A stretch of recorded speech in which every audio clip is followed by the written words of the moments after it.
ಅಂದರೆ ಕೇಳಿಸ್ಕೊಳ್ಳುವಂಥ ಗುಣ ನಿಮ್ಮಲ್ಲಿದೆ. ನಿಮ್ಮ ಎದುರಿಗೆ ಒಂದು ನೋಟ್ಬುಕ್ ಪೆನ್ ಇಟ್ಕೊಂಡು ಕೂತಿದ್ದೀರಿ. ಅವಶ್ಯಕತೆ ಅನಿಸಿದರೆ ನಾನು ಹೇಳುವ ಕೆಲವು ಶಬ್ದಗಳು ಮಾತುಗಳು ನಿಮಗೆ ಇಷ್ಟವಾದರೆ ಅದನ್ನು ನೋಟ್ ಮಾಡ್ಕೊಳ್ಳಿ. ಮೊದಲಿಗೆ ನನ್ನ ಹೆಸರು ಬರ್ಕೊಂಬಿಡಿ. ಇವತ್ತಿನ ಡೇಟ್ ಹಾಕಿ ನನ್ನ ಹೆಸರು ಬರ್ಕೊಂಬಿಡಿ. ಇಸ್ಮಾಯಿಲ್ ಎಲಿಗಾರ್. ಇವತ್ತಿನ ಡೇಟ್ ಹಾಕಿ, ತಾರೀಖು ಹಾಕಿ.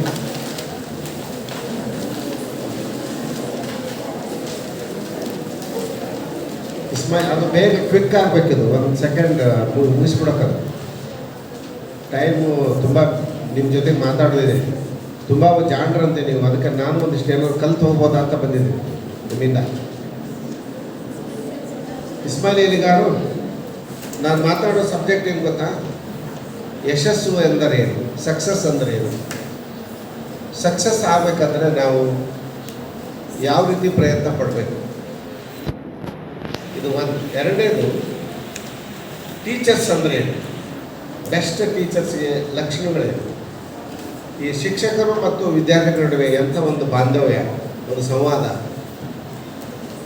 ಆಪ್ತತೆ ಇರಬೇಕು ಅನ್ನುವಂಥ ವಿಚಾರಕ್ಕೆ ನಾನು ಒಂದಿಷ್ಟು ನಿಮ್ಮ ಜೊತೆಗೆ, ನಾನು ನಿಮ್ಮ ಥರನೇ ಸ್ಟೂಡೆಂಟಾಗಿ ಹೈಸ್ಕೂಲಲ್ಲಿ ಓದುವಾಗ ನಿಮ್ಮ ಟೀಚರ್ಸ್ ಹೇಗೆ ನಿಮಗೆ ಇನ್ಸ್ಪಿರೇಷನ್ ಮಾಡಿದ್ದಾರೆ, ಪ್ರಭಾವ ಬೀರಿದ್ದಾರೆ. ನನಗೂ ಭಾಳ ಜನ ಟೀಚರ್ಸ್ ನನಗೆ ಪ್ರಭಾವ ಬೀರಿದ್ದಾರೆ. ಈ ವೇದಿಕೆ ನೋಡಿದೆ ನಾನು, ಭಾಳ ಸಿಂಪಲ್ ಇದೆ. 3 ಜನ 5 ಜನಕ್ಕೆ ಹೆಚ್ಚು ಕೂಡ ಆಗಿಲ್ಲ. ಭಾಳ ಒಳ್ಳೆಯ ವೇದಿಕೆ ಇದೆ. ಕರ್ನಾಟಕದಾಗ ಏನಾದರೂ ಒಂದು ಮಾದರಿ ಸ್ಟೇಜ್ ಏನಾದರೂ ಇದ್ದರೆ ಅದು ಸಾಧನ ಸ್ಟೇಜ್ ಅಂತ ಹೇಳಲಿಕ್ಕೆ ಸಂತೋಷ ಆಗ್ತದೆ. ಚಪ್ಪಳೆ ತಟ್ಟೆ ಸಂತೋಷ ಕಟ್ಟಿಸ್ತಾರೆ.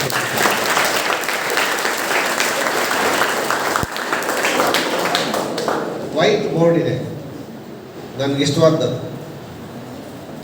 ಏನೂ ಬರೀಲಾರ್ದಂಥ ಒಂದು ಖಾಲಿ ಬೋರ್ಡಲ್ಲಿ ಅಲ್ಲಿದೆ ಸ್ವಲ್ಪ ಸ್ವಲ್ಪ ಬರ್ಕೊಂಡಂಥ ಬೋರ್ಡ್ಗಳು ನನ್ನ ಮುಂದೆ ಕೂತಿದೆ. ಹುಟ್ಟುವಾಗೆಲ್ಲ ಖಾಲಿ ಬೋರ್ಡೇ ನಾವೆಲ್ಲ. ತಾಯಿ ಗರ್ಭದಿಂದ ಹೊರ ಬಂದಾಗ ಮಗು ಅಳ್ತದೆ. ಆಗದು ಅದರ ಮೊದಲ ಪ್ರಶ್ನೆ ಅಲ್ಲಿಂದ ಶುರುವಾಗ್ತದೆ. ಅಳು ಅನ್ನೋದು ಒಂದು ಪ್ರಶ್ನೆ ಮಗುವಿಗೆ. ತಾಯಿ ಹತ್ರ ಅದು ಹಂಬಲಿಸ್ತಾರೆ. ಅಮ್ಮ ನನಗೆ ಹಸಿವಾಗಿದೆ ಅಂತ ಹೇಳುವಂಥ ಭಾಷೆ ಒಂದು ಮಗು ನಾನು ಹುಟ್ಟಿದಾಗ ಅಥವಾ ನೀವು ಹುಟ್ಟಿದಾಗ ಬಂದಂಥ ಮೊದಲನೇ ಅಳು ಇದೆಯಲ್ಲ, ಅದು ಮೊದಲ ಶಿಕ್ಷಣ.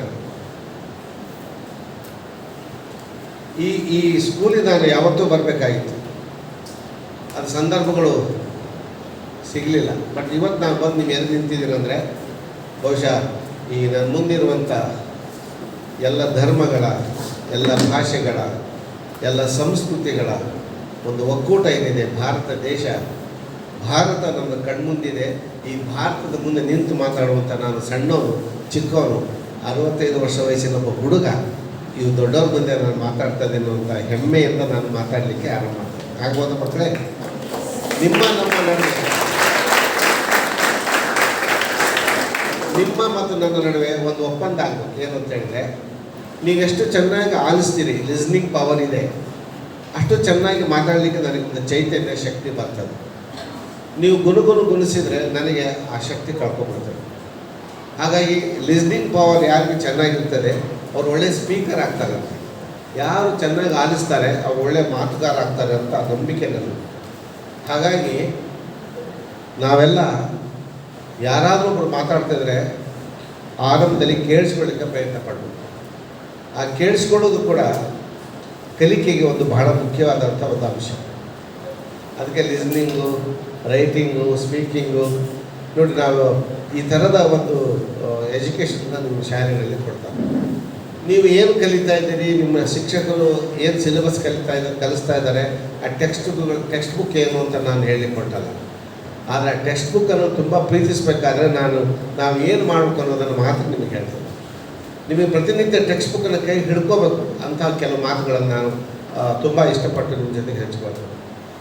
ನಾನು ಆರಂಭ ಮಾಡುವಾಗಲೇ ಹೇಳ್ತೀನಿ, ನನ್ನ ತಾಯಿ ತಂದೆಯಿಂದ ಪ್ರಪಂಚ ಕಡೆಗೆ ಹೋಗೋಣ ನಾವೆಲ್ಲ ಅಂತ. ಬಹುಶಃ ನಾನಿಲ್ಲಿ ಮಾತಾಡಲಿಕ್ಕೆ ಕಾರಣ ನನ್ನ ತಂದೆ ತಾಯಿ, ನೀವು ಕೂತ್ಕೊಂಡು ಕೇಳಲಿಕ್ಕೆ ಕಾರಣ ನಿಮ್ಮ ತಂದೆ ತಾಯಿ. ಒಪ್ತೀರಾ? ಒಳ್ಳೆಯ ಮಕ್ಕಳು. ಸತ್ಯ ಯಾವಾಗಲೂ ಒಪ್ಕೋಬೇಕು ನಾವು, ಅಲ್ವಾ? ಈ ಪ್ರಪಂಚ ನೋಡು ಮಗನೇ, ನೋಡು ಮಗಳೇ ಅಂತ ನನಗೊಂದು ಚಾನ್ಸ್ ಕೊಟ್ಟಿದ್ದಾರಲ್ಲ ತಂದೆ ತಾಯಿ, ಒಂದು ಅವಕಾಶ ಕೊಟ್ಟಾರೆ ಈ ಪ್ರಪಂಚ ನೋಡಲಿಕ್ಕೆ, ಈ ಭೂಮಿ, ಈ ಸುಂದರವಾದ ಜಗತ್ತು ನೋಡಲಿಕ್ಕೆ ಒಂದು ಅವಕಾಶ ಮಾಡಿಕೊಟ್ಟಂಥ ಆ ತಂದೆ ತಾಯಿಗಳಿಗೆ, ನನಗೆ ಜನ್ಮ ಕೊಟ್ಟ ತಂದೆ ತಾಯಿಗಳಿಗೆ ನಾನು ಮತ್ತೊಮ್ಮೆ ಮನಸ್ಸಿನಲ್ಲಿ ನಮಸ್ಕರಿಸಿ, ಈಗ ಅವ್ರು ಯಾರೂ ಇಲ್ಲ, ಅವರನ್ನು ಧ್ಯಾನಿಸಿ, ಅವರನ್ನು ನಮಸ್ಕರಿಸಿ ನನ್ನ ಮಾತನ್ನು ಆರಂಭ ಮಾಡ್ತೇನೆ. ತಂದೆ ತಾಯಿ ಕೊಟ್ಟಂಥ, ಮನೆಯಲ್ಲಿ ಕೊಟ್ಟ ಶಿಕ್ಷಣ ಪಡೆದು ನಾನು ಅಥವಾ ನೀವು ಈ ಹಂತಕ್ಕೆ ಬಂದಿದ್ದೀವಲ್ಲ, ಶಾಲೆಗೆ ಕಾಲಿಟ್ಟಿದ್ದೇವಲ್ಲ, ಇಲ್ಲಿ ಗುರು ಮತ್ತೆ ನಮಗೆ ಆ ಶಿಕ್ಷಣ ಕೊಡ್ತಾರೆ. ತಂದೆ ತಾಯಿ ನಂತರ ಬರುವ ಗುರು, ಆ ಗುರುವನ್ನು ನೆನೆಸ್ಕೊಳ್ತೀನಿ. ನನಗೆ ಈಗಲೂ ಕೂಡ ನನ್ನೂರು ಮಾಗಳ, ಕೇಳಿದ್ದೀರಾ? ಮಾಗಳ ನನ್ನೂರು. ಯಾರು ಇದ್ದೀರಾ ಮಾಗಳದವರು? ಪರವಾಗಿಲ್ಲ, ನನ್ನೂರು ಮಕ್ಕಳಿದ್ದಾರೆ. ನಾನು ಮಾಗಳದ ಪ್ರೈಮರಿ ಸ್ಕೂಲಲ್ಲಿ ಓದ್ದೆವು, ಪ್ರೈಮರಿ ಪ್ರಾಥಮಿಕ ಶಾಲೆಯಲ್ಲಿ ಓದ್ದೆವು. ಅದಾದಮೇಲೆ ನಾನು ಡಿಗ್ರಿ ಮಾಡಿದೆ, MA ಮಾಡಿದೆ, BEd ಮಾಡಿದೆ, ಹೈಸ್ಕೂಲ್ ಟೀಚರ್ ಆಗಿ, ಪ್ರೈಮರಿ ಟೀಚರ್ ಆಗಿ, ಹೈಸ್ಕೂಲ್ ಟೀಚರ್ ಆಗಿ, BO ಆಫೀಸಲ್ಲಿ ಇನ್ಸ್ಪೆಕ್ಟರ್ ಆಗಿ ಆಮೇಲೆ ರಿಟೈರ್ಡ್ ಆದೆ. ಸಾಹಿತ್ಯ, ಬರವಣಿಗೆ, ರಂಗಭೂಮಿ, ನಾಟಕ, ಬೀದಿ ನಾಟಕ ಎಲ್ಲದರಲ್ಲೂ ಕೂಡ ನಾನು ಹೆಚ್ಚು ತೊಡಗಿಸ್ಕೊಂಡು ಇಲ್ಲಿ ನಿಂತು ಮಾತಾಡಲಿಕ್ಕೆ ಕಾರಣ ನನ್ನ ತಂದೆ ತಾಯಿ ಮತ್ತು ನನ್ನ ಪ್ರಾಥಮಿಕ ಪ್ರೌಢಶಾಲೆಯಲ್ಲಿ ಕಲಿಸಿದಂಥ ಶಿಕ್ಷಕರು ನನಗೆ ಈ ಶಕ್ತಿ ಕೊಟ್ಟಿದ್ದಾರೆ. ಹೀಗಾಗಿ ಆ ಪ್ರೌಢಶಾಲೆ, ಹೈಸ್ಕೂಲ್ ಟೀಚರ್ಸ್ನ ಮತ್ತು ಪ್ರಾಥಮಿಕ ಶಾಲೆ ಶಿಕ್ಷಕರನ್ನ, ಜನ್ಮ ಕೊಟ್ಟ ತಂದೆ ತಾಯಿಯನ್ನು ನಿಮ್ಮ ಎಲ್ಲರ ಎದುರಿಗೆ ಸಮಕ್ಷಮ ನೆನೆಸ್ಕೊಂಡು ಅವರಿಗೆ ಭಕ್ತಿಪೂರ್ವಕವಾದ ನಮನಗಳನ್ನು ಸಲ್ಲಿಸಿ ನಾನು ಮಾತನ್ನು ಆರಂಭ ಮಾಡಿ. ನಿಮಗೆ ಗೊತ್ತಿದೆಯೋ ಗೊತ್ತಿಲ್ಲ, ಗೊತ್ತಿರ್ಲಿಕ್ಕೆ ಸಾಧ್ಯವೇ ಇಲ್ಲ. ಅಂಥದ್ದೊಂದು ವಿಶೇಷವಾದ ಸುದ್ದಿಯನ್ನು ನಿಮ್ಮ ಜೊತೆ ಹೇಳ್ತಾ ಇದ್ದೇನೆ. ತಾಯಿ ಅಥವಾ ನಮ್ಮ ತಾಯಿ, ನಿಮ್ಮ ತಾಯಿ ಹೆರಿಗೆ ಆಗುವಾಗ, ಡೆಲಿವರಿ ಆಗುವಾಗ ಡಾಕ್ಟರ್ಸ್ ಒಂದು ಸ್ಲಿಪ್ ಕೊಡ್ತಾರೆ, ಅಪ್ಲಿಕೇಶನ್ ಕೊಡ್ತಾರೆ. ಇದು ತುಂಬಬೇಕಮ್ಮ, ಯಾರಾದರೂ ಸೈನ್ ಮಾಡಬೇಕು, ನಿಮ್ಮ ಅಪ್ಪ ಅಮ್ಮ ಆಗಲಿ ಅತ್ತೆ ಮಾವ ಆಗಲಿ ಸೈನ್ ಮಾಡಿದರೆ ನಾವು ಆಪ್ರೇಷನ್ಗೆ ಕರ್ಕೊಂಡು ಹೋಗ್ತೀವಿ ಅಂತ ಹೇಳಿ ಮೊದಲೇ ಒಂದು ಒಪ್ಪಂದ ಸೈನ್ ಮಾಡಿಸ್ಕೊತಾರೆ ಡಾಕ್ಟರ್. ಯಾಕೆ ಮಾಡಿಸ್ಕೊತಾರೆ ಅವರು? ಆಪ್ರೇಷನ್ನಲ್ಲಿ ಏನಾದರೂ ಹೆಚ್ಚು ಕಮ್ಮಿ ಆದರೆ ನಾವು ಜವಾಬ್ದಾರಿ ಅಲ್ಲ, ಅದಕ್ಕೆ ನೀವೇ ಜವಾಬ್ದಾರಿ ಅನ್ನೋದಕ್ಕಾಗಿಯೇ ಬರ್ಸ್ಕೊಳ್ತಾರೆ ಡಾಕ್ಟರ್ಸ್. ಆವಾಗ ಅಪ್ಪ ಅಮ್ಮ ಇಲ್ಲ, ನನ್ನ ಮಗಳಿಗೆ ಏನಾದರೂ ಆದರೂ ನಾವು ಜವಾಬ್ದಾರಿ ಇದ್ದೀವಿ, ಮಗುಗೆ ಏನಾರು ಆಗಿ ಕಾಯ್ತದೆ ಏನಾದರೂ ನಾವು ಜವಾಬ್ದಾರಿ ಇದ್ದೀವಿ, ಡಾಕ್ಟ್ರೆ ನಿಮ್ಮ ಮೇಲೆ ನಂಬಿಕೆ ಇಟ್ಟಿದ್ದೀವಿ, ಸೈನ್ ಮಾಡ್ತೀವಿ ಅಂತ ಸೈನ್ ಮಾಡಿ ಆಪ್ರೇಷನ್ ಥಿಯೇಟ್ರಿಗೆ ಕರ್ಕೊಂಡು ಹೋಗ್ತಾರೆ. ಅಲ್ಲಿದೆ ಇಂಪಾರ್ಟೆಂಟ್. ಆಪ್ರೇಷನ್ ಥಿಯೇಟ್ರಿಗೆ ಹೋದಾಗ ತಾಯಿ ಕಣ್ಣಲ್ಲಿ ನೀರು ಬರ್ತದೆ. ನನ್ನ ತಾಯಿ ಆಗ್ಬೋದು, ನಿಮ್ಮ ತಾಯಿ ಆಗ್ಬೋದು, ಕಣ್ಣಲ್ಲಿ ನೀರು ಬರ್ತದೆ. ಡಾಕ್ಟ್ರ್ ಕೇಳ್ತಾರೆ, ಯಾಕಮ್ಮ ಕಣ್ಣಲ್ಲಿ ನೀರು ತಂದೆಯಲ್ಲ ಅಂತ. ಆ ತಾಯಿ ಎಂತ ಮಾತಾಡ್ತಾರೆ ಗೊತ್ತಾ? ನೀವು ನಂಬಿದ ಎಲ್ಲ ದೇವರುಗಳ ಬಾಯಲ್ಲಿ ಆ ಶಬ್ದವೇ ಇಲ್ಲ, ಆದರೆ ತಾಯಿ ಎಂಬ ದೇವರಲ್ಲಿ ಆ ನಾಲಿಗೆಯಲ್ಲಿ ಬಂದ ಮಾತು ನನಗೆ ತುಂಬ ಇಷ್ಟ ಆಗಿದೆ. ಏನು ಗೊತ್ತಾ? ಅದು ನನ್ನ ಹೃದಯಕ್ಕೆ ತಟ್ಟಿದೆ, ನಿಮ್ಮ ಹೃದಯಕ್ಕೂ ತಟ್ಬೋದು ಆ ಮಾತು. ಡಾಕ್ಟ್ರೇ, ಇದು ನನ್ನ ಮೊದಲ ಹೆರಿಗೆ, ಚೊಚ್ಚಲ ಹೆರಿಗೆ. ಮೊದಲೇ ಸಲ ನಾನು ಈ ಆಸ್ಪತ್ರೆಗೆ ಬಂದಿದ್ದೆ ಹೆರಿಗೆಗಾಗಿ. ಹೊಟ್ಟೆಗಿರೋ ಕೂಸಿದೆಯಲ್ಲ, ಅದಕ್ಕೇನೂ ಆಗಬಾರ್ದು, ನಾನು ಸತ್ರು ಪರವಾಗಿಲ್ಲ ಡಾಕ್ಟ್ರೆ, ಮಗು ಬದುಕಬೇಕು, ಮಗು ಬದುಕಬೇಕು, ಮಗು ಬದುಕಬೇಕು ಅಂತ ಹೇಳುವಂಥ ಆ ಜೀವಂತ ದೇವರು ಮನೇಲಿ ಇದ್ದಾವಲ್ಲ, ಅವರನ್ನು ನೆನೆಸ್ಕೊಂಡು ಈ ನೀವು ಪ್ರತಿದಿನ ಹೆಜ್ಜೆ ಹೆಜ್ಜೆಗೂ ಟೆಕ್ಸ್ಟ್ ಬುಕ್ಕನ್ನು ಅರ್ಥ ಮಾಡ್ಕೊಳ್ಳೋಕ್ಕೆ ಪ್ರಯತ್ನ ಪಟ್ಟರೆ ನಾನು ಇಲ್ಲಿ ನಿಂತಿದ್ದು ಸಾರ್ಥಕ ಆಗ್ತದೆ. ನನ್ನ ಕಣ್ಮುಂದಿರೋ ನೀವು ಮಕ್ಕಳು ಬೇರೆ ಯಾವಲ್ಲ ನನ್ನ ಮನೆ ಮಕ್ಕಳು ಅಂತ ತಿಳ್ಕೊಂಡು ನನ್ನ ಮಾತನ್ನು ಇವತ್ತು ಆರಂಭ ಮಾಡಿ. ಡಾಕ್ಟ್ರ್ ಹೇಳ್ತಾರೆ, ಏನಾಗಲ್ಲಮ್ಮ, ಧೈರ್ಯವಾಗಿರೋದು, ಮಗು ಚೆನ್ನಾಗಿ ನಾನು ನೋಡ್ಕೊಳ್ತೇವೆ, ಆಪ್ರೇಷನ್ ಮಾಡ್ತೇವೆ, ಆಪ್ರೇಷನ್ ಆಗ್ತದೆ, ಮಗು ಬದುಕ್ತದೆ, ತಾಯಿ ಬದುಕ್ತದೆ.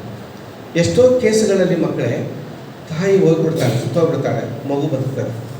ಕೆಲವು ಕೇಸುಗಳಲ್ಲಿ ಮಗು ಬರ್ತದೆ, ತಾಯಿ ಹೋಗ್ತಾಳೆ.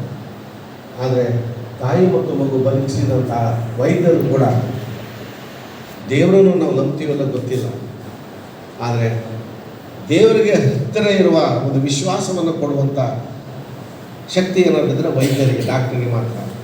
ಆ ಡಾಕ್ಟ್ರ್ ನಂತರ ನಾವು ದೇವರನ್ನು ತಲುಪ್ತೇವೆ, ಅಲ್ಲಿಗೆ ಅಂತ್ಯ ಕಾಣಿಸ್ತೇವೆ, ಅದು ಬೇರೆ ಮಾತು. ಹೀಗೆ ತಂದೆ ಮತ್ತು ತಾಯಿ, ಅಪ್ಪನ ಜವಾಬ್ದಾರಿ ಎಷ್ಟು ಗೊತ್ತಾ? ನೀವು ಮಲಗಿಬಿಟ್ಟಿರ್ತೀರಿ ಮನೆಯಲ್ಲಿ, ನೋಡಿ ನಾನು ಎಷ್ಟು ಚೆನ್ನಾಗಿ ನಡೆದ ಸಂಗತಿ ಹೇಳಕತ್ತೀನಿ.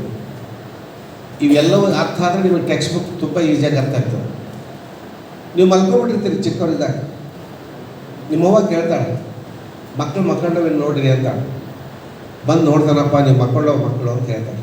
ಮಕ್ಕಳು ಮಲಗ್ಯಾವ, ನಾಳೆ ಪಂಚಮಿ ಹಬ್ಬ, ಸಾಲ ಮಾಡಿ ಸಾಕಾತು, ಮಕ್ಕಳು ಬಟ್ಟೆ ತರಬೇಕು, ಹಬ್ಬ ಮಾಡಬೇಕು, ಎಲ್ಲಿಂದ ತರೋದು, ದುಡ್ಡಿಲ್ಲಲ್ಲ ಅಂತ ಗಂಡ ಹೆಂಡತಿ ಅಪ್ಪ ಅವ್ವ ನೀವು ಮಲಗಿದಾಗ ಚರ್ಚೆ ಮಾಡ್ತಾರೆ, ಮೆಲ್ಲಗೆ ಮಾತಾಡ್ತಾರೆ. ಮಕ್ಕಳಿಗೆ ಗೊತ್ತಾಗಬಾರ್ದು ನಮ್ಮ ಕಷ್ಟ ಅಂತ. ನೋಡಿ ಎಂಥ ತಂದೆ ತಾಯಿ ಇದ್ದಾರೆ ನಮಗೆ, ನಿಮಗೆ ಮತ್ತು ನನಗೆ. ನಿಮ್ಮ ತಂದೆ ತಾಯಿ ಕೂಡ ನನ್ನ ತಂದೆ ತಾಯಿ ಕೂಡ. ಅಲ್ಲ ನೀನು ಯಾಕೆ ಚಿಂತೆ ಮಾಡ್ತೀಯ ಅಂತಾನಪ್ಪ. ನಾನು ಇದ್ದೀನಲ್ಲ, ನಾನು ಇನ್ನೂ ಬದುಕಿದ್ದೀನಲ್ಲ.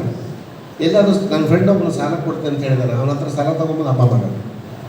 ಓಣಿಯಲ್ಲಿರೋ ಮಕ್ಕಳು ಚಲೋ ಬಟ್ಟೆ ಹಾಕ್ಕೊಂಡು, ಬಣ್ಣದ ಬಟ್ಟೆ ಹಾಕ್ಕೊಂಡು, ಹೊಸ ಬಟ್ಟೆ ಹಾಕ್ಕೊಂಡು ಓಡಾಡ್ತಾವು. ನನ್ನ ಮಕ್ಕಳು ಹಳೆ ಬಟ್ಟೆ ಹಾಕೋಬಾ ಅಪ್ಪನ ಮಾತು. ನಾನು ಸಾಲ ತಂದವರು ಚಿಂತೆ ಎಲ್ಲ ಹಬ್ಬ ಮಾಡಿ ಬೆಳಿಗ್ಗೆ ಆಗ್ತೈತಿ, ನೀವು ಎದ್ದೋಗ್ತೀರಿ ಅಂದರೆ ನೀವು ಸ್ಕೂಲಿಗೆ ಹೋಗ್ಬಿಡ್ತೀರಿ. ಅಪ್ಪ ಹೋಗ್ತಾನೆ, ಹಣ ಸಾಲ ತರ್ತಾನೆ, ಹಬ್ಬ ಮಾಡ್ತೀವಿ. ಎಲ್ಲರ ಜೊತೆಗೆ ಖುಷಿಯಾಗಿ ಚಲೋ ಬಟ್ಟೆ ಹಾಕ್ಕೊಂಡು ಖುಷಿಯಾಗಿ ಆಡ್ತೀವಿ. ಇದು ಇತಿಹಾಸ. ನೀವು ಇದನ್ನ ನೆನಪಿಸ್ಕೊಳ್ತಾ ಇದ್ದೀನಿ ನಾನು. ಇನ್ನೂ ಸಣ್ಣವರಿದ್ದಾಗ, ಚಿಕ್ಕವರಿದ್ದಾಗ, ಅಂಬೆಯಲ್ಲಿ ಓಡಾಡ್ತಾ ಇರುವಾಗ, ಒಂದು 5-4 ವರ್ಷದವರು, 3 ವರ್ಷದವ್ರು ಇದ್ದಾಗ ಕೆಸರಲ್ಲಿ ಬಿಟ್ಬಿಡ್ತೀವಿ. ಸತ್ಯ ಹೇಳಕತ್ತೀವಿ ನಿಮಗೀಗ. ನಾವು ಇವೆಲ್ಲ ಮುಜುಗರ ಆಗ್ತದೆ. ನಿಮಗೆ ಇವನು ಕೇಳಿಸ್ಕೋಬೇಕು. ಈ ಸತ್ಯ ಕೇಳಿಸ್ಕೊಂಡ್ರೆ ನೀವು ಮನುಷ್ಯನಾಗ್ಲಿಕ್ಕೆ ಸಾಧ್ಯ ಆಗ್ತದೆ, ಹೊಸ ಪರಿವರ್ತನೆ ಮಾಡ್ಲಿಕ್ಕೆ ಸಾಧ್ಯ ಆಗ್ತದೆ, ಹೊಸ ಆಲೋಚನೆ ಮಾಡ್ಲಿಕ್ಕೆ ಸಾಧ್ಯ ಆಗ್ತದೆ. ಕೆಸರು ಬಿದ್ದಿರ್ತೀರಿ, ನಿಮ್ಮ ಓಡ್ ಬರ್ತಾಳೆ, ಅಯ್ಯೋ ನನ್ನ ಮಗಳು ಬಿದ್ದರು, ನನ್ನ ಮಗ ಬಿದ್ದರು ಅಂತೇಳಿ ಎತ್ಕೊಂಬಂದು ಒಂದು ಬಕೆಟ್ ನೀರಲ್ಲಿ ಸ್ನಾನ ಮಾಡಿಸಿ ಇದ್ದ ಹಳೆ ಬಟ್ಟೆನ ಹಾಕಿ, ಹಳೆ ಬಟ್ಟೆಯಲ್ಲಿ ಬಡೋದೇ ಇಲ್ಲ ಅವ್ರ ತಾಯಿ ತಂದೆ, ಶ್ರೀಮಂತರ ಮಕ್ಕಳು ಯಾರೂ ಇಲ್ಲ ಇಲ್ಲಿ. ಅದೇ ಬಟ್ಟೆ ಹಾಕಿ ಸಣ್ಣ ಜುಟ್ಟಿಗೆ ಒಂದು ಸಣ್ಣ ಮಲ್ಲಿಗೆ ಹೋಗಿಟ್ಟು ಬಗಲಿಗೆ ಪೌಡ್ರ್ ಹಚ್ಚಿ, ಬಗಲಾಗ ಗಂಡು ಹುಡುಗಾಗಲಿ ಹೆಣ್ಣು ಹುಡುಗಿಯಾಗಲಿ ಯಾವುದೇ ಮಗು ಇರಲಿ, ಬಗಲಾಗ ಎತ್ಕೊಂಡು ಓಣೆಗೆಲ್ಲ ಹೇಳ್ಕೊತ ಕೊಡ್ತಾಳೆ. ನಮ್ಮ ಹುಡುಗ ಬಿದ್ದಿದ್ದು ನಾವು ಸ್ನಾನ ಮಾಡಿಸಿ ನೋಡಿ, ಬಿದ್ದಿದ್ದವ ನನ್ನ ಮಗಳು ಸ್ನಾನ ಮಾಡಿಸ್ಕೊಂಡು ಆ ಸಂಭ್ರಮ ಇದೆಯಲ್ಲ ತಾಯಿ ಕಣ್ಣಲ್ಲಿ, ಅದು ನಿಮಗೆ ಮರ್ತು ಬಿಟ್ಟಿದೆ ಅನಿಸುತ್ತೆ.